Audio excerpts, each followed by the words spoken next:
এই মন্দিরে নির্দিষ্ট মূল্যের বিনিময়ে কুপনের মাধ্যমে ব্রেকফাস্ট, লাঞ্চ ও ডিনার এই ৩ বেলাই ভোগ প্রসাদের সুব্যবস্থাও রয়েছে।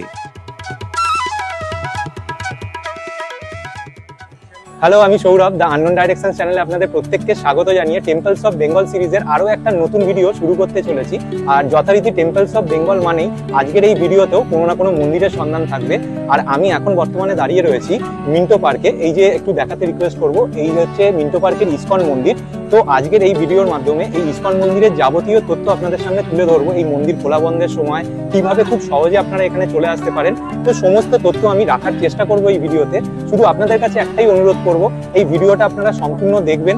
আর অবশেষে যদি এই ভিডিওটা মনে হয় ভালো লাগে আপনাদের, তাহলে একটু ভালোবেসে এই চ্যানেলটাকে সাবস্ক্রাইব করে নেবেন। চলুন শুরু করা যাক আজকের ভিডিও। প্রথমেই বলি কিভাবে এখানে খুব সহজে আপনারা চলে আসতে পারেন। মেট্রোয় আসলে রবীন্দ্র সদন মেট্রো স্টেশনে নেবে ১ নম্বর বা ২ নম্বর যে কোনো গেট দিয়েই বেরোতে পারেন। এটা হলো ২ নম্বর গেট। আর ঠিক এই রাস্তার উল্টো দিকেই রয়েছে ১ নম্বর গেট। এখন যেটা দেখছেন এটা হলো ১ নম্বর গেট। আপনারা চেষ্টা করবেন ১ নম্বর গেট দিয়েই বেরোনো। এই ১ নম্বর গেট দিয়ে বেরিয়ে আপনাদের বাঁ হাতে দেখবেন এই গেটের পিছন দিয়েই ফুটপাতের একটা সরু অংশ চলে গেছে, যেটা মেন রোডে চলে যাচ্ছে। এই মেন রোডে উঠে আপনাদের ডান দিক বরাবর হেঁটে যেতে হবে। আর এই যে ফ্লাইওভারটা দেখছেন এটাই হলো মা ফ্লাইওভার। আর এই সিগন্যালটাই হচ্ছে এক্সাইডের মোড়। যদি আপনারা এই মেট্রো স্টেশনে ২ নম্বর গেট দিয়ে বেরোন, সেক্ষেত্রে এক্সাইড মোড় থেকে যে রাস্তাটা ডান দিকে বেঁকে যাচ্ছে, আপনাদের ক্রসিং থেকে পার হয়ে এই ডান দিকের রাস্তা বরাবর সোজা হেঁটে আসতে হবে।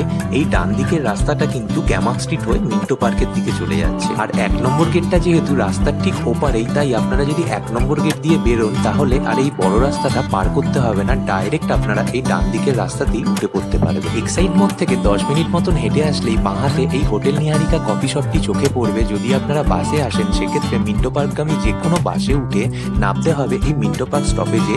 বাস অনেক সময় এই ক্রসিংয়ে দাঁড়ায় না, সেক্ষেত্রে একটু সামনের দিকে যদি এগিয়ে নামায় আপনারা একটু পিছিয়ে এই ক্রসিং অবধি চলে আসবেন। এরপর বাঁ হাতে এই হোটেল নিহারিকার ঠিক পাশ দিয়ে যে রাস্তাটা ঢুকে গেছে এটা হলো পিকাসো বীথি সরণি। আপনাদের এই রাস্তা দিয়ে ঢুকে আসতে হবে। আরেকটা খুব ইম্পর্টেন্ট কথা আপনাদের বলে রাখি, আপনারা যদি নিজস্ব বাইক বা গাড়ি নিয়ে দুপুর ২টোর আগে এই রাস্তায় আসেন সেক্ষেত্রে কিন্তু এই হোটেল নিহারিকার পাশ দিয়ে যে রাস্তাটা ঢুকে গেছে এটা দিয়ে ঢুকতে পারবেন না। এই রাস্তাটা সম্ভবত দুপুর ১টা বা ২টো অবধি নো এন্ট্রি থাকে। তখন আপনাদের এক্সাইড মোড় থেকে আর এই মিন্টো পার্ক অবধি আসতে হবে না। মিন্টো পার্কে আসার কিছুটা আগেই ক্যামাক স্ট্রিট ক্রসিং পেয়ে যাবেন। ক্যামাক স্ট্রিট ক্রসিং থেকে আপনারা বাঁ দিকে ঢুকে যাবেন। কিছুটা গেলেই বাঁ হাতে জয়া লুক্কাস জুয়েলারি শপ চোখে পড়বে। রাস্তাটা ক্রস করে জয়া লুক্কাস জুয়েলারি শপের ঠিক উল্টো দিক দিয়ে যে রাস্তাটা ঢুকে গেছে ওটি হলো অ্যালবার্ট রোড। এই অ্যালবার্ট রোডে কিছুটা হেঁটে গেলেই আপনারা এই ইসকন মন্দিরটা পেয়ে যাবেন। এবার চলে আসি যে রাস্তা দিয়ে ঢুকেছিলাম সেই রাস্তায়। এই রাস্তাটা দিয়ে ঢুকেই আপনারা কিছুটা আসার পর ডান হাতে বিড়লা হাই স্কুল চোখে পড়বে। এই বিড়লা হাই স্কুলের ঠিক উল্টো দিকের যে রাস্তাটা ঢুকে গেছে এটিই হলো অ্যালবার্ট রোড। এই রাস্তাটা গিয়ে সোজা শেষ হচ্ছে যেখানে, সেখানেই হচ্ছে জয়া লুক্কাস জুয়েলারি শপ, যেটা আপনাদের বলছিলাম একটু আগে। এই রাস্তায় বাঁদিকে পার্কিং এর জায়গা পেয়ে যাবেন, কিন্তু বলে রাখি এগুলো ফ্রি পার্কিং নয়, ঘন্টা পিছু চার্জ নেওয়া হয়। এই রাস্তা দিয়ে কিছুটা এসেই ডান হাতে আপনারা পেয়ে যাবেন কলকাতা তথা ভারতবর্ষের প্রথম ইসকন মন্দির। মন্দিরে ঢোকার মুখেই একটি শু কাউন্টার রয়েছে, যেখানে আপনারা বিনামূল্যে আপনাদের জুতো জোড়া সযত্নে রাখতে পারবেন। এখন ভারতবর্ষে ইসকন মন্দিরের সংখ্যা প্রচুর, কিন্তু অনেকেই হয়তো জানেন না, আমি নিজেও জানতাম না যে এই মন্দিরটিই কিন্তু ভারতবর্ষের সবথেকে প্রাচীন এবং প্রথম প্রতিষ্ঠিত ইসকন মন্দির। এমনকি এই ইসকন মন্দিরের সঙ্গেই মায়াপুর ইসকন মন্দির তৈরিরও একটা খুব সুন্দর সংযোগ রয়েছে, যা আপনাদের এই ভিডিওর পরবর্তী অংশে বলবো, আপনারা শুনলে অবাক হবেন। মূল মন্দিরটি রয়েছে দোতলায়, আর নিচে ডান দিকে গোবিন্দ নামে একটি রেস্টুরেন্ট পেয়ে যাবেন। এখানে ভেজ খাবার দাবার পাওয়া যায়। এখানকার খাবার দাবারের টেস্ট যথেষ্ট ভালো, তবে ভিডিওগ্রাফির অনুমতি ছিল না বলে আপনাদের দেখাতে পাচ্ছি না। আর এছাড়া এখানে একটি গিফট আইটেমের খুব সুন্দর দোকান রয়েছে। তো চলুন মূল মন্দিরে যাওয়ার আগে আপনাদের একটু এই গিফট আইটেমের দোকানটা ঘুরিয়ে দেখাই। অত্যন্ত সুন্দর ও পরিপাটি করে সাজানো এই স্টোরটিতে একদিকে যেমন শ্রীমদ্ ভগবত গীতা থেকে শুরু করে বিভিন্ন আধ্যাত্মিক ও ভক্তিমূলক বই পাওয়া যাচ্ছে, ঠিক অন্যদিকে জামা কাপড় থেকে শুরু করে বিভিন্ন নিত্য প্রয়োজনীয় জিনিস, ঘর সাজানোর জিনিস, গিফট আইটেম সবই কিন্তু পেয়ে যাবেন এই একই ছাদের নিচে। এখানে আমার সবথেকে বেশি ভালো লেগেছে পাথর ও পিতলের তৈরি ছোট ছোট ঠাকুরের মূর্তিগুলো এতটাই সুন্দর লাগছে যে নজর ঘোরানো যাচ্ছিল না। এছাড়াও এখানে পাওয়া যাচ্ছে খুব সুন্দর সুন্দর ঠাকুরের ফটো ফ্রেম, পিতলের তৈরি পূজা সামগ্রী, ঘি, মধু, অর্গানিক সাবান, ধূপ ইত্যাদি আরও কত কিছু যা বলে হয়তো শেষ করা যাবে না। তাই আপনারা যদি এই মন্দিরে আসেন, পারলে কিছু কিনুন বা না কিনুন, এই স্টোরটা একবার অবশ্যই ভিজিট করবেন। সত্যি ভালো লাগার মতনই জায়গা এটা।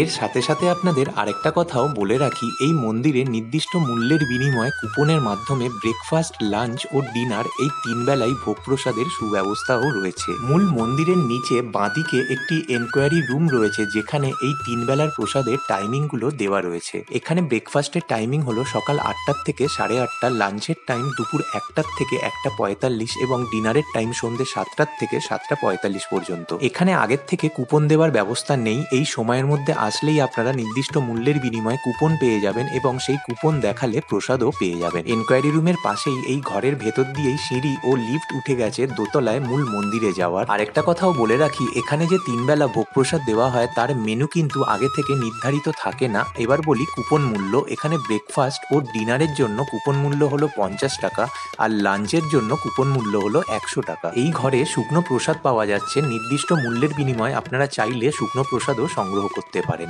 যেমনটা আগেই বললাম, মূল মন্দিরটা যেহেতু দোতলায়, এই ঘরের ভিতর দিয়ে এই সিঁড়ি বা লিফটের মাধ্যমেই আপনারা দোতলায় মূল মন্দিরে পৌঁছে যেতে পারেন। মূল মন্দিরে প্রবেশ করে দেখতে পেলাম কয়েকজন মিলে টাটকা ফুল দিয়ে মালা গাঁথছেন, যা ঠাকুরের সাজসজ্জার কাজে ব্যবহৃত হবে। মূল মন্দির সংলগ্ন এই বিশাল বড় লনটিতে ভক্তরা এসে বসে ঠাকুরের নাম সংকীর্তন ও ধ্যান প্রার্থনা করেন। এই মন্দিরটি প্রতিদিন ভোর 4:30 মঙ্গল আরতির সাথে সাথে খুলে দেওয়া হয়। এরপর ভোর 5টায় হয় তুলসী আরতি, তারপর সকাল 8:30 থেকে শুরু হয় শ্রীমদ্ ভাগবত ক্লাস, এরপর দুপুর 12টায় শুরু হয় রাজভোগ আরতি, তারপর মন্দির কিছুক্ষণ খোলা থাকে এবং দুপুর 1টার সময় ঠাকুরকে বিশ্রাম দিয়ে মন্দির বন্ধ করে দেওয়া হয়।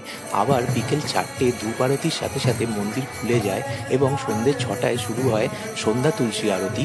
তারপর রাত 8টা 15 ঠাকুরকে শয়ন আরতি দিয়ে রাত 8:30টায় সেই দিনের জন্য মন্দির বন্ধ হয়ে যায়। যদি আপনারা এখানে পুজো দিতে চান তাহলে এই মন্দিরের ভিতরেই কিছু নির্দিষ্ট মূল্যের ডালা পেয়ে যাবেন। এখান থেকেই ডালা কিনে পুজো দিয়ে দিতে পারবেন। মূল মন্দিরের ঠিক সামনেই প্রতিষ্ঠিত রয়েছে শ্রীল প্রভুপাদের খুব সুন্দর একটি মূর্তি। ইনি হলেন এই ইস্কন মন্দিরের প্রতিষ্ঠাতা। ইনি 1959 সালে সন্ন্যাস গ্রহণ করেন এবং গৌরবাণী প্রচারে জলদূত জাহাজে করে আমেরিকা যাত্রা করেন এবং 1966 সালে প্রতিষ্ঠা করেন ইস্কনের। 1970 সালে দেশে ফিরে আসার আগে অবধি ইনি সারা বিশ্বে প্রায় 108টি ইস্কন মন্দিরের প্রতিষ্ঠা করেন। এরপর 1971 সালের মে মাসে এই অ্যালবার্ট রোডে উনি প্রতিষ্ঠা করেন কলকাতা তথা ভারতবর্ষের প্রথম এই ইস্কন মন্দিরটি, যা শ্রী রাধা গোবিন্দ মন্দির নামেও বিখ্যাত। আর এভাবেই ভারতে প্রথম ইস্কনের রথযাত্রা শুরু হয়েছিল 12ই জুলাই 1972 সালে, যা গিয়ে শেষ হয়েছিল 12 নম্বর MG রোডে মল্লিকের ঠাকুরবাড়ি রাধা গোবিন্দ মন্দিরে। এই রথের উচ্চতা ছিল প্রায় 30 ফুট এবং এই ঘটনার সাক্ষী হয়েছিলেন প্রায় কয়েক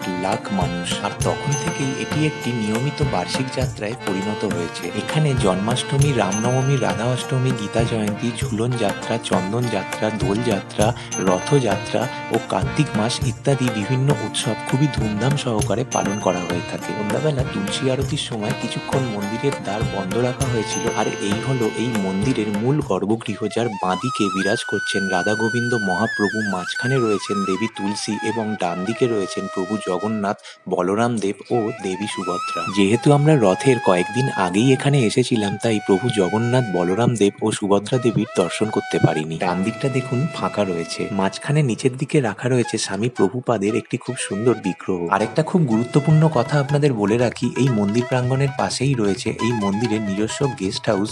যারা দূর থেকে এসে কয়েকদিন এখানে থাকতে চাইছেন তারা এই মন্দিরের ওয়েবসাইটে বা ফোন নাম্বারে যোগাযোগ করে এসি বা নন এসি রুম ধার্য করা মূল্যের বিনিময়ে বুক করতে পারেন। গেস্ট হাউসের জায়গাটা ভিডিও করার অনুমতি পাইনি, তাই আপনাদের দেখাতে পারলাম না। এবার এই মন্দিরের রাধাকৃষ্ণের বিগ্রহটা শুধু দেখুন, কি অপূর্ব সুন্দর।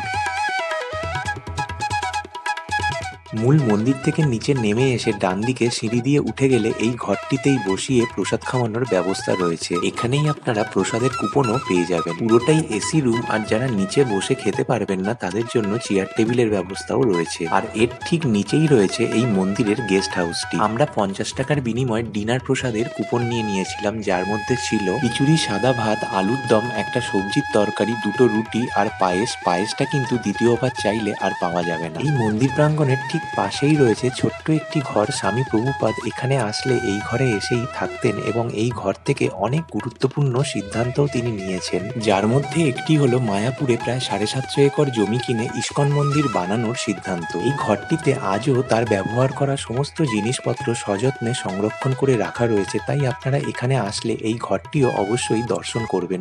এখানে ভিডিওগ্রাফি অ্যালাউ নেই বলে আপনাদের দেখাতে পারলাম না। আজকের এই ভিডিওটা এখানেই শেষ করছি। আর এই ভিডিওটা যদি আপনাদের ভালো লেগে থাকে তাহলে দয়া করে একটা লাইক করে দেবেন। ফিরছি খুব তাড়াতাড়ি নতুন কোনো ভিডিও নিয়ে। প্রত্যেকে খুব ভালো থাকবেন, সুস্থ থাকবেন। হরে কৃষ্ণ, রাধে রাধে।